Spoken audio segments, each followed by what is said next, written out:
a Bíblia comigo no Salmo 122. Vamos falar esse mês, como o nosso pastor anunciou, a respeito da igreja. E por isso, nessa noite, vamos meditar num salmo. Salmo 122. E se você puder, coloque-se em pé para essa leitura. O pastor citou bem no início do culto o primeiro versículo. Nós vamos ler ele todo, o salmo todo. São 9 versículos. E a mensagem, o título da mensagem dessa noite: Povo completo, completa alegria. E esse salmo fala da alegria de virmos à casa do Senhor para adorá-lo. E diz assim a palavra de Deus: Alegrei-me quando me disseram, vamos à casa do Senhor. Os nossos pés estão dentro das tuas portas, ó Jerusalém. Jerusalém está edificada como uma cidade que é compacta, onde sobem as tribos do Senhor, até o testemunho de Israel, para darem graças ao nome do Senhor. Pois ali estão os tronos do juízo, os tronos da casa de Davi. Orai pela paz de Jerusalém. Prosperarão aqueles que te amam. Haja paz dentro dos teus muros e prosperidade dentro dos teus palácios. Por causa dos meus irmãos e amigos, direi, paz esteja em ti.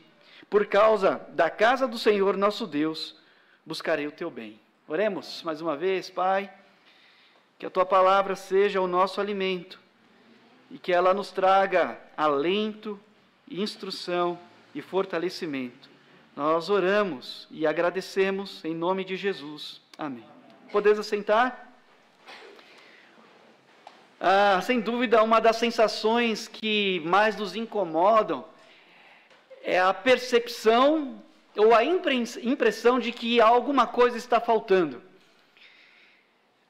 Algumas vezes a gente sabe o que está faltando, ou tem até aqueles momentos em que a gente assim, sabe que está faltando alguma coisa, mas não sabe muito bem o que é. Isso pode acontecer em muitas áreas da vida. Isso pode acontecer na gastronomia, quando você come um prato, ali uma comida, e você diz assim, olha, está faltando alguma coisa, mas eu não sei bem o que é. Ou, está faltando sal aqui. Ou tem gente que exagera no tempero e a gente diz assim, não, está faltando comida nesse tempero. Tem muito tempero ou tem sal demais aqui. E eu percebo que alguma coisa está faltando ou tem coisa demais. Mas também nos trabalhos que executamos, aquela sensação de que está faltando alguma coisa. Ou nas reuniões familiares, quando alguém não vem, a gente pensa, sem essa pessoa não é a mesma coisa, está faltando alguém, ou está faltando alguma coisa nesse nosso encontro, ou até mesmo quando nos reunimos como igreja de Jesus, a gente sente falta de algumas pessoas, ou de algumas atividades que realizávamos. O mês de setembro era um mês muito esperado por causa das crianças, o pastor dizia aqui nos domingos passados, a falta que as crianças faziam de estarem conosco. E é evidente, irmãos, que nesse salmo, o salmista, o rei Davi, ele expressa alegria, e ele expressa o porquê de sentir essa alegria. Neste salmo, ele cita a palavra shalom, em hebraico, que é traduzido por paz, mas as pessoas que estudam esse idioma dizem que não só essa palavra significa paz, mas a sua estrutura, a sua etimologia, significa ou transmite a ideia de completude, a ideia de que todas as peças estão reunidas, mas não somente estão reunidas no mesmo lugar, como elas estão perfeitamente encaixadas. Então, quando se tem essa percepção de completude, então se diz a shalom, ou a paz. Está completo, não falta mais nada. Então, quando temos a sensação ou a constatação de que falta alguma coisa, parece que a paz não é completa, ou parece que a alegria não é completa. E pensando neste salmo, e pensando no nosso tema para esse mês, ele nos traz algumas lições, embora se tratasse do reino de Israel e Davi escrevendo, mas nós podemos tirar lições espirituais para as nossas vidas e lições para nós, como igreja de Jesus. Então, o que esse salmo nos revela? Por que havia alegria como um todo, ou quando o povo como um todo rumava na direção de Jerusalém? Bom, em primeiro lugar, Havia alegria porque o povo tinha um lugar de adoração. Eles tinham um lugar onde se ajuntarem ou viajarem com o propósito de adorar a Deus. O versículo 4 nos diz que os filhos de Israel, ou as tribos, iam na direção de Jerusalém. Agora, para que isso fosse possível, para que todas as tribos de Israel fossem para Jerusalém, algumas conquistas foram necessárias. Primeiro, a unificação do reino de Israel. O povo estava dividido. Quando Davi começou de fato a reinar, parte do povo, ou parte das tribos, seguiram a Isbosete, filho de Saul, enquanto outra parte seguiu a Davi. E depois da morte de Abner e da morte do próprio Isbosete, então Davi foi feito rei de todo Israel, de todas as tribos de Israel. Além disso, uma outra conquista foi a própria cidade de Jerusalém, porque mesmo depois do povo ter entrado na terra prometida, eles não tinham conquistado aquele lugar que nós conhecemos por Jerusalém. Ali estavam os jebuseus. E quem conquistou Jerusalém? O rei Davi. E não somente isso, uma outra conquista foi de levar a Arca da Aliança para a capital Jerusalém.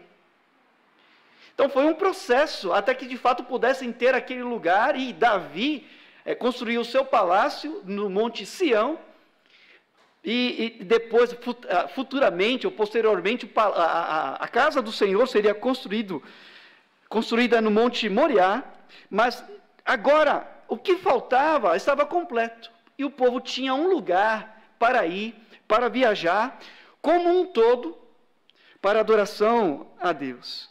E imagina então que ter o povo completo, rumando para Jerusalém, para adorar ao Deus Altíssimo, era um motivo de alegria para o rei, porque sem dúvida era a vontade do Deus Altíssimo. E é claro, não há como esquecer a história de outros servos de Deus que ficaram tristes por não poderem estar em Jerusalém. Daniel, quando estava no exílio, quando ele orava olhando, voltado na direção de Jerusalém. Arrancaram Daniel de Jerusalém, um lugar de adoração, mas não tiraram do seu coração o amor por Jerusalém. Então seu coração ainda estava lá. Ou mesmo Neemias, a sua tristeza por saber que Jerusalém, cidade dos seus pais, onde estavam os sepulcros dos seus pais, Jerusalém estava destruída, e o seu coração estava triste por saber disso. E ele então fez da reconstrução de Jerusalém o seu propósito de vida. Irmãos, Deus tem nos dado bênçãos, ou a bênção de colhermos frutos que outros irmãos plantaram ao longo da história, ao longo das suas vidas dedicadas a Deus.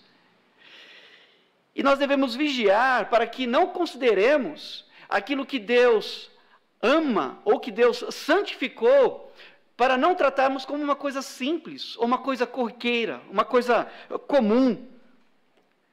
Facilmente, o pensamento secular, o apego às coisas do mundo, a mente dividida, tem feito com que o amor pelas coisas de Deus, o amor pela igreja de Jesus, pela qual Ele mesmo se ofereceu, Ele se deu para apresentá-la a si mesmo, sem mancha, sem ruga, perfeita. Então, às vezes, por causa do pensamento secular ou do apego às coisas dessa vida, nós deixamos que o amor pelas coisas de Deus se esfrie. Às vezes desdenhamos, porque aparentemente não nos custou nada, mas houve um custo, houve um preço, houve um sacrifício, primeiro de Jesus, e depois de pessoas que amaram a obra do Senhor e trabalharam para que a igreja de Jesus avançasse. Então, havia alegria no coração do rei quando escreveu este salmo, e no coração do povo, porque eles tinham um lugar para adorarem a Deus. Mas em segundo lugar, eles também tinham alegria porque possuíam companheiros de peregrinação. Eles não viajavam sozinhos para Jerusalém. E a alegria do salmista não era apenas por terem um lugar de adoração, mas porque ele ouviu: vamos à casa do Senhor.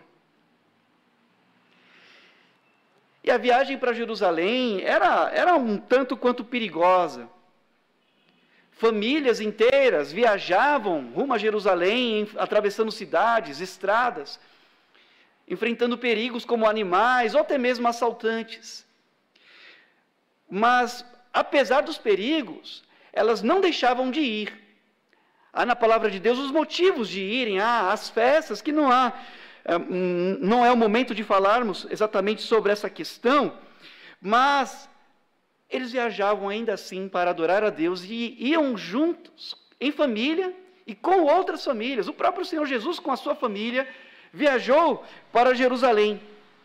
Eles não estavam sós porque primeiro Deus os guardava. É o Salmo 121, que fala que o guarda de Israel não dorme, não cochila, mas eles também viajavam na companhia de pessoas piedosas, ligadas pelo mesmo propósito. Pelo propósito de servir ao Senhor e de adorá-lo ali em Jerusalém. Assim eles não estavam sozinhos durante a viagem. E um dos bons motivos de fazer parte da Igreja de Jesus é que temos irmãos que nos acompanham na nossa trajetória, na nossa peregrinação. É muito bom termos uns aos outros. É muito bom servirmos uns aos outros, cumprindo a lei de Cristo. É bom saber que podemos contar com irmãos que estão ligados pelo mesmo sangue, pelo sangue de Jesus. Hoje é um dia de alegria para mim, porque a minha casa completa está hoje na casa do Senhor. E, como o pastor disse, era para a gente trazer a chave. Eu trouxe a chave, eu só não trouxe a reserva porque eu não achei. Mas no que depender de mim, eu e a minha casa serviremos ao Senhor. E eu lembro que, conversando ontem com uma irmã, ela falou assim que antigamente aqui na igreja tinha um quadro com pregos, para quando as famílias chegassem, colocassem as suas chaves ali no quadro, como um símbolo, dizendo: eu e a minha casa viemos e servimos ao Senhor. Mas eu tenho consciência, e a minha família também, de que os laços que temos através de Cristo Jesus vão inclusive além dos laços naturais. Diante da cruz, uma nova família surgiu, a família de Deus. Literalmente, diante da cruz, Jesus falando para Maria e para João, uma nova família ali surgiu. E essa família, a família de Deus em Cristo Jesus, vai para além, inclusive, do nosso tempo.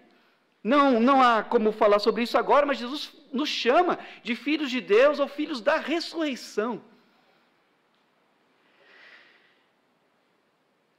Então nós temos uns aos outros, para servirmos uns aos outros em amor, na igreja. E na igreja já não há mais judeu, já não há mais servo, não há senhor, já não há mais cita, bárbaro, porque Cristo é tudo em todos. Mas por último, havia alegria entre o salmista, ou no coração do salmista e entre o povo, e que também é um exemplo para nós, é porque eles tinham algo em comum. Deus os presenteou naquele momento com uma paz. E a manutenção da paz era o alvo de oração que eles tinham. O alvo de oração, então, daquele povo era a paz de Jerusalém, porque sem paz não há unidade. E Paulo, escrevendo aos Efésios, capítulo 4, versículo 3, ele diz que nós devemos nos esforçar para que a unidade do Espírito seja preservada pelo vínculo da paz. Sem paz, não há como preservar a unidade, não há como existir unidade. E Jesus mesmo disse que um lar dividido, um reino dividido, não prospera, não avança. E às vezes, irmãos, em nome do orgulho, ou de atitudes imaturas, ou até mesmo por causa da carnalidade, nós nos tornamos insubmissos, nós nos tornamos questionadores e abrimos flancos para as setas do maligno. Damos brechas para que o nosso inimigo, então, tenha a oportunidade para atacar o povo de Deus. Às vezes a gente se comporta como se fosse um espinho na carne do outro irmão, e que é ruim. E eu conversava com outros irmãos, tem alguns que até vão mais do que um espinho, se tornam um espeto na carne do outro irmão. Porque não age com o intuito de preservar a unidade do Espírito pelo vínculo da paz. O único que se agrada com a divisão no meio do povo de Deus é o diabo. Agora Deus se alegra onde há unidade, onde há união. Salmo 133, a bênção de Deus sobre o seu povo unido. Mas, caminhando para o fim, o que podemos fazer para que haja paz no meio do povo de Deus? Bom, primeiro, vamos orar pela paz. Davi, no seu salmo, disse para que o povo de Israel orasse pela paz de Jerusalém. E a Bíblia nos instrui a orarmos pela paz onde nós habitamos, pelos governantes. Jeremias dizendo ao povo que estava exilado para orarem pela paz de onde eles estavam, porque havendo paz onde eles estavam, eles também teriam paz. Embora o crescimento da igreja se deu muito em meio à perseguição, mas a Bíblia nos instrui, nos ensina, nos exorta a orarmos pela paz. Mas também nós devemos ser um agente da paz, um instrumento para a paz. Mateus capítulo 5, versículo 9, bem-aventurados os pacificadores, porque serão chamados filhos de Deus. Em Colossenses, no capítulo 3, versículo 16, diz que a paz de Deus deve ser o árbitro do nosso coração, ou dominar os nossos corações. Paz de Deus. E ainda, Romanos capítulo 12, versículo 18, diz, se possível, no que depender de nós, tenhamos paz com todos os homens. Então, que haja alegria em nosso coração, por termos um lugar de adoração, e por termos uns aos outros, para servirmos a Deus, servindo uns aos outros. E oremos, e sejamos agentes da paz de Cristo. Então, que Deus nos abençoe, e que essa palavra encha o nosso coração. Amém. Pastor.